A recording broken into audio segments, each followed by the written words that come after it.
Warm welcome to Disky Talk with Luyolo. If you're tuning in for the very first time, I do ask that you please subscribe and hit that notification bell. If you've been a part of this journey, I hope you thoroughly enjoy this episode. So, on today's episode, I discuss all things Chippa United versus Kaizer Chiefs as I have a look at a post-match analysis of that encounter which ended 3-1 in favor of Kaizer Chiefs.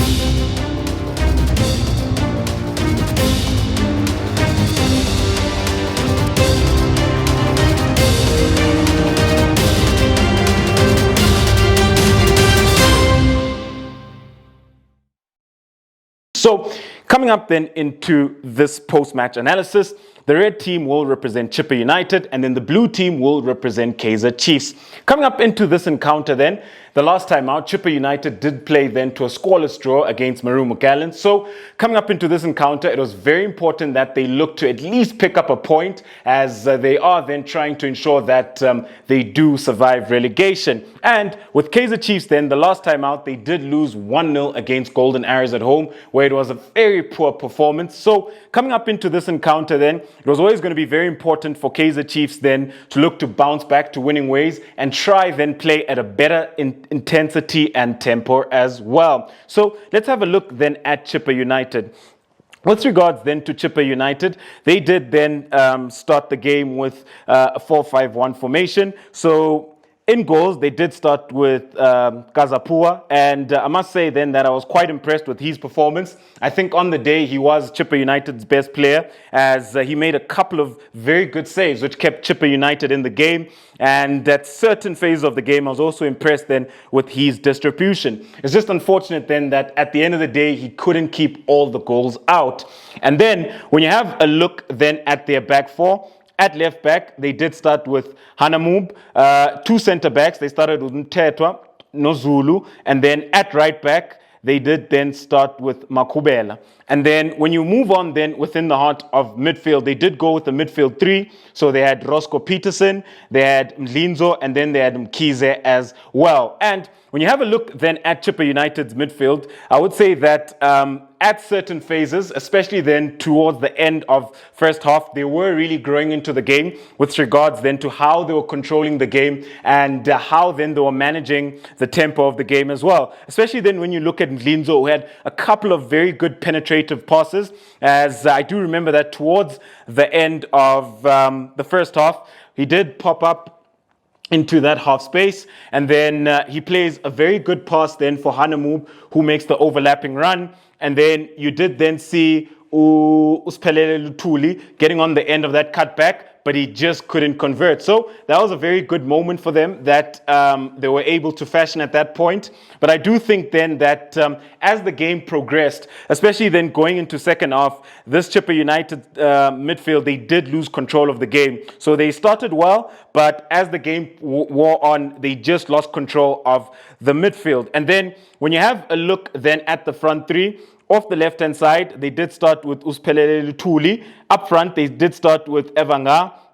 And then off the right, they did start with Matrose. And then when you have a look then at Lutuli, I did mention that he did miss that chance within the first half. And I just don't think that he was as influential as he normally is. Especially then, he didn't create enough chances for this Chippa United side. And he wasn't able then to affect play positively for this Chippa United side. At times, he was dropping a bit too deep for my liking. And hence why then the substitution of Sikotlong does happen, and Sikotlong does come off the bench into the second half, and we did see then that Sikotlong had a couple of good moments where then he was able to make those runs in behind, and he was able then to add that positivity for this Chippa United side.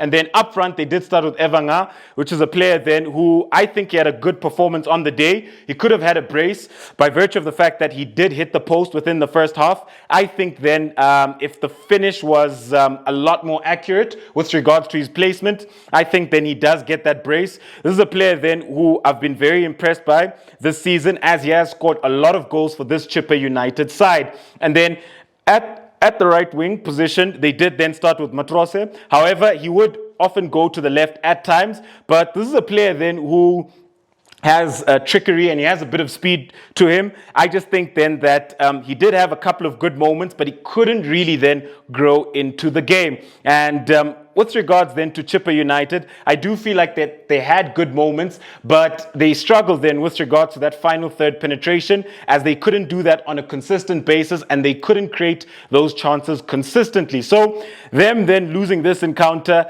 yeah, it does make quite for sort of a bad reading in a sense, especially then when you have a look at where they sit in the log, because you would think that if they did pick up the points in this game, it would really give them that comfort. However, they still do find themselves under pressure because then they only a couple of points ahead of that relegation zone. So it's going to be very important going forward that Chippa United are able then to start picking up those points. It's also very disappointing to note that they're yet to win at home in the DStv Premiership this season. Moving on then right along, let's have a look at Kaizer Chiefs. So coming up into this encounter then, Kaizer Chiefs then did line up in a 3-4-3 system rather, and in goals then they did start with Brandon Peterson, who I think had a very good performance in goals, and especially then when you look at his distribution, which was paramount then for that first goal. So he gets the ball and he plays this beautiful pass into Parker. Parker then is able then to control the ball in the right wide channel, and then you've got Kama Biliat who makes that half space run where Parker plays that ball. Kama Biliat makes that run. He then finds Nukovic, and Nukovic then is able to finish. So that goal then was created by Brandon Peterson, and I was just impressed with his performance throughout the game, as he did make a couple of good saves. And then when you have a look at their back three, they did start with Ungezan as the right-sided centre-back, who I think had a very solid performance on the day, and I was quite impressed with his performance. And then you had Mpatlele, who played as the centre-back, and then as the left-sided centre-back, you did have Utube, who I think throughout the game, he was a bit inconsistent, at times lost the ball a bit cheaply, but then they were then able to ensure that Chippa United couldn't score more than that one goal. And then when you have a look then at their wing-backs, as the right-sided wing-back, they did then start with Njabulo Blom, and I was very impressed then with Njabulo Blom's performance on the day, because I think that he was very solid, and he also managed to get an assist as well. So that assist then, he gets that assist for Cole, where he finds himself in that pocket of space, but then he cuts back onto his left foot, and then Cole's in the box, and then he plays that beautiful cross into Cole, and then Cole finishes off very well. So I thought that Njabulo Blom was very solid on the day, and he also had a couple of good crosses as well. And then when you have a look at the left-sided wing-back, they did then start with Reeve Frosler, and then the front three then being, you had Parker, you had Kama Biliat, and then you had Nukovic. And when you have a look at this front three, I think that they had a good performance on the day, especially then when you look at the first goal, and you look at then how all of the three players within the front three were involved in that goal. So it is then Parker's beautiful first touch, that lovely ball into the space where Kama Biliat runs onto it. Kama Biliat's good cross into Nukovic, and then Nukovic finishes off. And when you then have a look, especially then when you have a look at Kama Biliat, I thought that he had a very good performance on the day, as he played well. And then you have a look at Parker. At times, Parker then was key in dropping a bit deep. So at times, you'd see Parker dropping a bit deep within vertical zone 3, which is in the center of the pitch. So you drop deep into those pockets of space, and he was then able then to help this Kaizer Chiefs side rotate the ball as well. So I was very impressed then with this front three. And then when you have a look at the heart of midfield, they did start with Bakas, and then they started with Nange. But the player that stood out for me on the day, as much as Kama Biliat did win the man of the match, but Bakas stood out for me on the day because of how he looked to control the game and how he controlled the tempo as well. Because when you have a look at Kaizer Chiefs the last time out, when they did play against Golden Arrows, I just felt that from a midfield perspective, they did lack control. They lacked a bit of that ball progression and verticality as well. But when you put Bacchus in there, that's what he gives you. Because what Bacchus was very good at then was playing then within the heart of midfield, within vertical zone 3.